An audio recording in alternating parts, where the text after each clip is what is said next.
I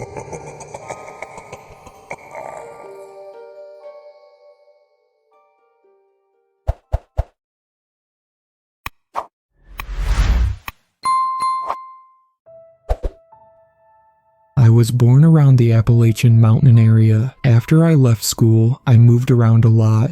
A great deal happened in my life in the past 5 years. Recently, I'd gotten a call that my uncle passed away. A simple cabin hidden deep within the woods and a truck was all that had been left of his life. After everything, I decided spending some time at the cabin would be a good idea. The cabin looked a bit on the rougher side when I arrived. My uncle hurt his back and wasn't able to do most of the upkeep for a while. I hadn't been there for years, and it took some time to figure out what I was doing. After 2 weeks, I got the small cabin back in shape. Since I wasn't in a rush to leave, I bought more supplies to stay a bit longer. It felt odd not having a schedule. For so long, my life didn't change from day to day. I was stuck doing the same things at the same time to keep the bills paid. And in an instant, that all changed. Gray, threatening clouds started to roll in while I was fishing. I checked my phone trying to see what the weather would be like for the rest of the night. It didn't work half the time because I was so deep in the woods. It took 5 minutes for it to load up the information about a nasty storm. Packing up quickly, I booked it back to the cabin. That old building better hold against what was coming. It grew so dark I needed to turn on a lantern in the middle of the day. I made a note of how many unread books I had left and that I needed to pick up new ones when I was in town next. As I cooked an early dinner, the rain started to come down hard.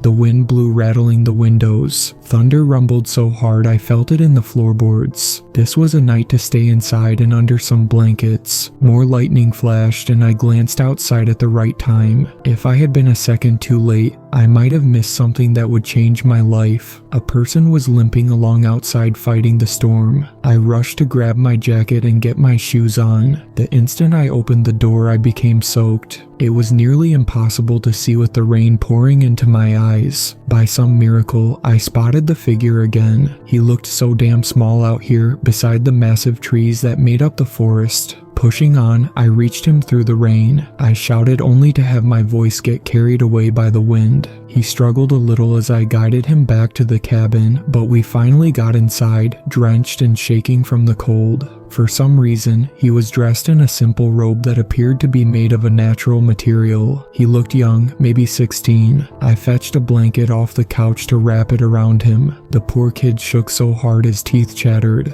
"Where did you come from?" I asked him. His lips pressed together in a tight line. He refused to say anything. I carefully guided him another step inside, and his legs gave out from under him. A puddle of water formed from the rain dripped off us. The water looked too dark in the dim light.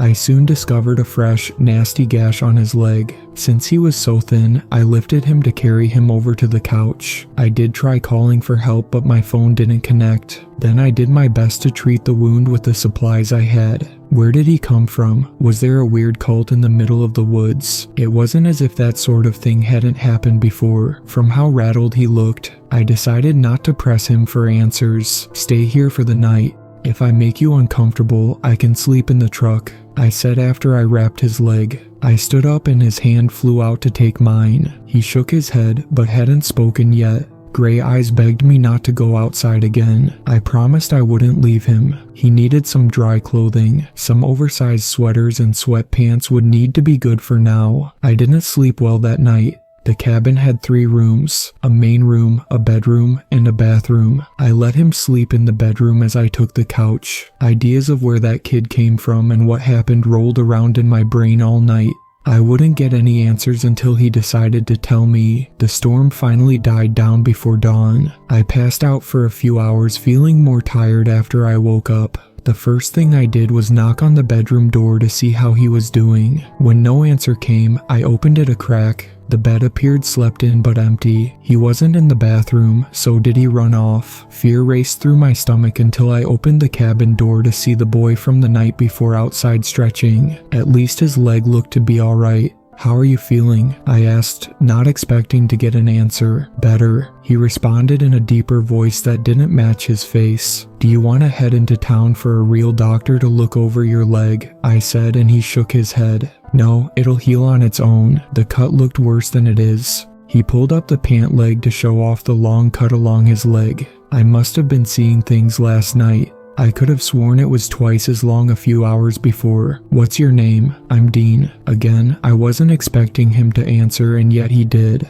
I'm Hemlock. Yeah, with a name like that, he was totally a part of a weird cult that lived in the woods. Would I need to kidnap a random kid to get him away from an abusive family? Do you live out here? I said, a bit suspicious. Yes, I'm a part of a small family that has lived in the mountains for years. There are a few different families around here. A fight broke out and, well, that's how my leg was hurt. I'm sure the issue has been resolved. I crossed my arms, not liking what I was hearing. My uncle never said anything about other people living near his cabin. How far out were they? How many people? I knew it wasn't my place to look down on how people lived just because it was different.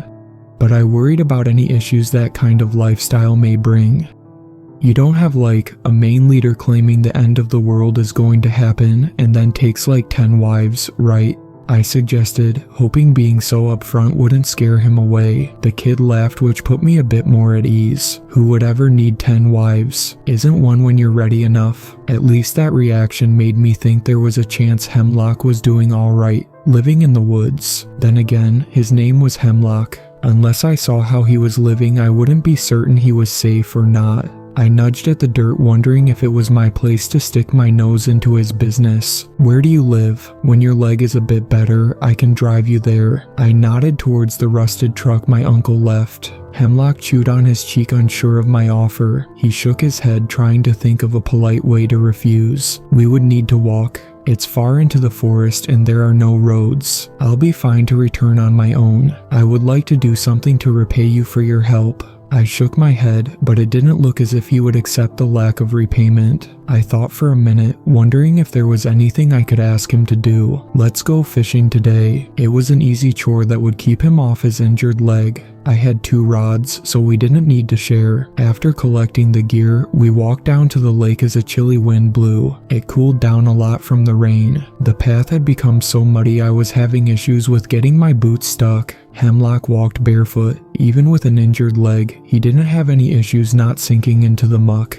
We found a good spot by the lake to get set up. I needed to show him how to bait the hook and explain what the bobber and weight did. Apparently, his family just caught fish with their bare hands. He was going to do the same, but I told him it wasn't a good idea to get lake water in his open wound. I wanted to talk a little but found it hard to get a conversation going. How old are you? Like high school age? When he gave me a blank stare, I elaborated. 16, younger, I'm an adult. He said, sounding offended. Not to me. We got distracted by a bite from a fish. It turned out to be too small, so it got tossed back. I caught Hemlock watching me as if he wanted to ask a question. When he noticed he had been caught, he opened up about what was on his mind. Only parents think I'm younger than I am, and you've seemed very protective of me. Do you have any children? He cautiously asked. A son a few years younger than you. Hemlock's face lit up. He half expected to see another kid his age appear at any moment.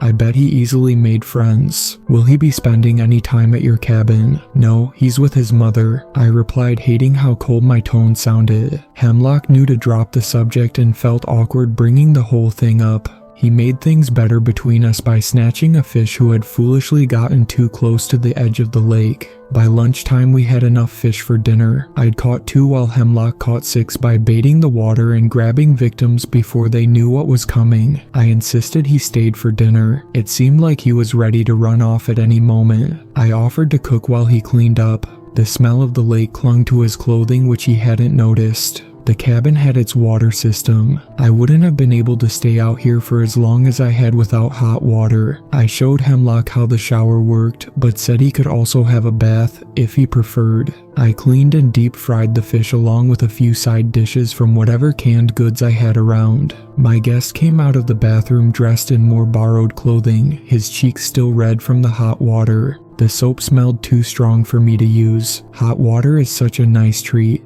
It's such a hassle building a fire to warm up water that we don't bother doing it very often. My eyes narrowed at him after I set down a plate of hot food. Was it healthy to take cold baths all the time? Maybe I did need to see what kind of place he was living in. Hemlock dug into his food unaware of what he had just admitted. For a small guy, he ate a lot. Having a full stomach and a bath knocked him out. I cleaned the dishes as he slowly drifted off on the couch, promising to get up soon to help me clean up. I had planned on letting him sleep through the night and then making sure he got home safely the next day. Sometimes things just don't work out the way you want them to. It had gotten dark when Hemlock started to stir in his sleep. A noise came from outside. It was as if someone was walking just in front of the cabin. There shouldn't be anyone around in the dark. I grabbed the rifle next to the door and stopped to listen. The gun had belonged to my uncle, and I hadn't fired it before. I knew it was still loaded from when he had been alive, but I hadn't found any spare ammo in the cabin. A soft knock came. I tensed as I started to reach for the doorknob, the gun in my other hand.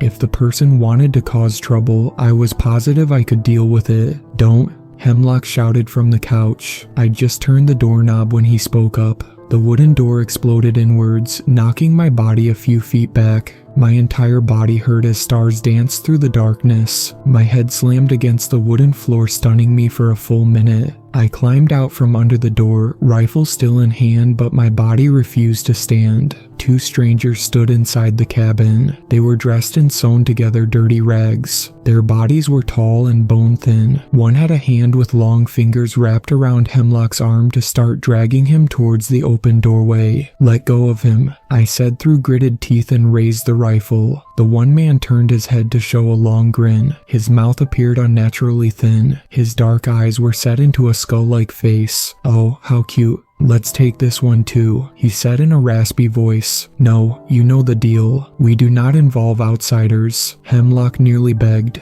The man fully turned around to face me, his movements stiff as if a corpse had started to walk. "He sheltered you. He is no longer an outsider," the stranger pointed out. I didn't care about what they were talking about. I just needed to get these two the hell out of my cabin. He has a family. If he goes missing, again, Hemlock was on my side. Both the men laughed. The sound chilled my spine and caused fear to run through my body. The taller of the two of them looked over me. The dark eyes see something no human should be able to. "No, he doesn't." The shorter one spoke in such a wispy tone I could barely understand the words. Then he spoke clearly, but not in his voice. No, the voice of my wife came from him. "I'm going to my sister's for the weekend. I'm taking Pumpkin with me. Call me when you're done work." That was what she said in her last voicemail to me. How did they know that? Did they somehow get to my phone while I was at the cabin to hear it? When the taller one spoke, it said something no one should ever know. "Mom is going to take me for some driving practice after school. We might be." I pulled the trigger before he finished speaking. I couldn't bear to hear my son's voice coming from that creature's mouth. My hands trembled too much for the shot to hit. I couldn't even focus enough to see if I could use the gun again. My stomach turned from guilt and rage. How did they know what to say? And how did they sound exactly like people they shouldn't have ever met before? Both cackled, enjoying my pain as Hemlock's face fell. A clawed hand reached around to take his face under his chin to painfully lift it upwards. "Look at what you did.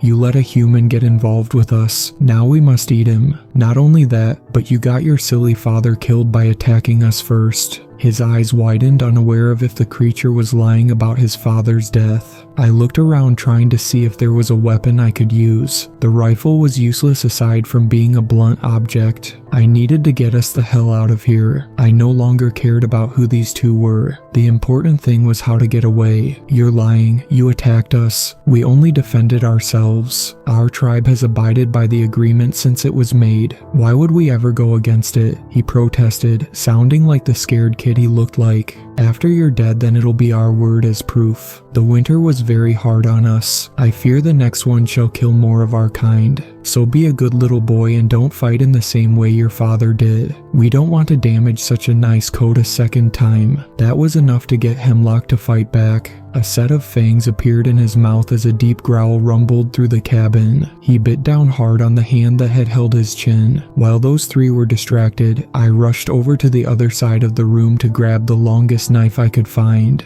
The taller man closed the distance between us in 3 steps. I turned on my heel to plunge the knife right through his body. To my sheer horror, it didn't even slow him down. His long fingers easily tore through my shirt to dig into my stomach. Pain ripped through my body as I struggled to keep a scream down. I found another knife to try and stab it into his eyes. I missed and hit his neck instead. The blade poked out clear through to the other side with black blood pooling from the wound. The creature's eyes grew darker and mouth widened to his ears. With ease, he tore open my flesh, his hand reaching inside to grab whatever it could. I screamed then, unable to deal with the pain and horror of the situation. For a moment I thought I was going to die from this thing ripping out my guts. Another scream came from the cabin, but it wasn't from me. The other creature started running towards the door with black blood spilling from where its arm should be. He was tackled to the ground as sharp teeth found his neck. Within seconds, the other beast that appeared inside the cabin had ripped the creature's head off, getting the attention of the one who still had a dirty hand in my stomach. The taller monster appeared scared for the first time. We were both staring at a massive gray wolf devouring a thin body. It lifted a large head, then angry gray eyes landed on their next target. The tall man darted away, trying to run around the couch and behind the wolf. Within a second, the wolf changed to more of a human appearance. It stood on 2 legs with a human upper body covered in fur. It caught the skinny monster with a powerful hand and easily ripped off the arm it took hold of. The creature screamed as it also changed, trying to fight back. The head was nothing more than a mouth ready to bite down on anything in its way, but the thin monster was outmatched. It was taken apart in seconds by the larger wolf that covered the inside of the cabin with its dark blood. I was fading at that point. I fell to the ground, the pain eased into a comfortable numbness. If Hemlock was alright, I knew it would be fine to accept my fate. All the fear I had felt slowly started to drain away. Someone had lifted me off the ground and I faintly heard a voice calling out my name. I forced my eyes open to see a blurry vision of the boy I found in a storm. His eyes were wet with tears. My brain didn't understand his words, but I knew he was asking something. I closed my eyes again, considering what I should do. A second ago I was ready to go back to my wife and son. After seeing him, I knew I needed to stay around for a little bit longer. Using the last of my strength, I agreed to what he asked. Then a set of teeth came down on my shoulder, causing a new wave of hot pain to flash through my body. I fell into a deep sleep as something came flooding into my bloodstream. It was uncomfortable, and I feared who I would become when I woke up again. When I did wake up, I was in the bedroom of the cabin. My stomach and any other injuries were healed over as if they never happened, aside from a set of scars showing a bite on my shoulder. I got up feeling oddly light. The sunlight appeared to be too bright, and the birds outside were far louder than I remember. Someone had tried to clean the cabin. Dark blood still stained the wood, but the bodies had been removed. Hemlock waited for me outside, wearing more borrowed clothing and appearing almost remorseful. "This wasn't your fault." I told him to make sure to get that out of the way first. It was. I should never have entered the cabin with you. I believed in my father's strength and was positive he would win against our attackers. There were 10 of them. He stayed behind to let me get away. He sounded so guilty, it hurt. I know it hurts being left behind, but he was a good father. It's the parents' job to protect their kids. I didn't do that. I couldn't do anything for my son. Clearly, he disagreed and voiced that opinion by punching my arm. I rubbed the spot where he hit offended. "I bet he would have done the same thing if he heard you saying that," Hemlock argued. "He was a good kid. I'm glad his father protected him, but I wish they could have stayed together. How am I even alive right now?" I asked, getting back to the important stuff. He looked guilty again and kicked at the dirt with bare feet. "Well, I turned you into one of us. I'm sorry, but it was the only way," he admitted. "I kind of figured it was something like that. Now what? Am I going to turn into a wolf every full moon and devour backpackers?" He wrinkled his nose at the suggestion and shook his head. "No, it'll take a few days before you'll be able to fully transform. With enough strength, you'll be able to do it anytime it's needed. I normally spend most of my time as a wolf, but there is a way to prevent that. If you drink a certain tea before your first change, the wolf inside you will be locked away forever." I crossed my arms, uncertain of how I felt about that. I could still leave these woods as a human to go about a normal life, or I could become a wolf and discover a new life involving monsters made up of nightmares. What's stopping people from abusing this, like cheating death by getting bitten anytime they're about to die and drinking the tea to avoid the whole wolf thing? I wondered out loud. No one had survived being bitten twice, and a bitten wolf has a shorter lifespan than a born wolf. You'll most likely only live till you're 40, so maybe 5 more years. Is that how old you think I am? I said while uncrossing my arms, very peeved by his misjudgment. He looked very nervous about upsetting me. When I smiled, it made him calm down. I thought over my choices again, really wondering if I could throw away being human. What's up with those thin creatures? Are there a lot more of them? Hemlock nodded, his face grim, thinking about what attacked us. We're unsure of their numbers, but it feels as if more appear every summer. Attacks from them have become more common, even though we can't ever prove it. I fear another war will break out between us that will hurt humans that get caught in the middle. Hearing something like that would make someone want to never take another step inside the forest again. If I stayed, I would risk my already shortened life to get caught up in an enviable war between monsters. I guess you need one more wolf on your side. Give me 3 days to get some things in order. Since I didn't have any family left, it was easy to take care of things. I sold the higher cost items and then donated what I could. I kept some clothing and some savings. It felt oddly freeing to get rid of most of my worldly goods, knowing they would be far more useful to someone else. I met Hemlock back at the cabin, ready to start a different life. He said that his family didn't mind welcoming a newcomer into their ranks, but they thought that I should live at the cabin for a bit longer and slowly get introduced to their way of life. No matter how afraid the idea of more of those thin monsters made me, I decided to protect Hemlock in the same way his father had. After all, it's a parent's job to take care of their children.